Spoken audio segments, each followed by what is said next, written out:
ألهمها فجورها وتقواها قد أفلح من زكاها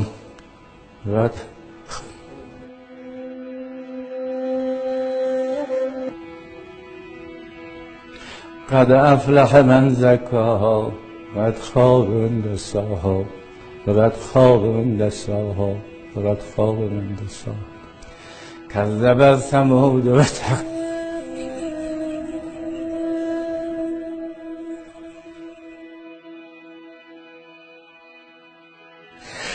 قد خاب من دساها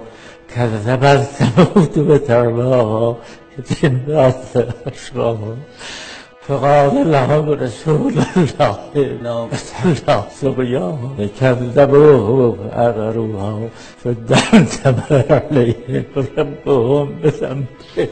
فسواها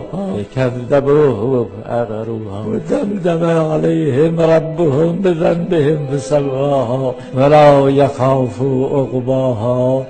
الله أكبر.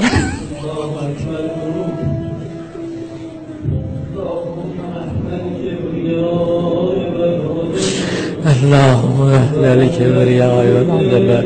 وأهل الجود والجبروت العظيم والرحمة وأهل التقوى والموت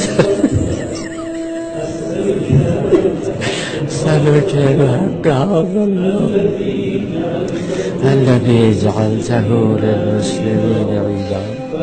ولمحمد صلى الله عليه وآله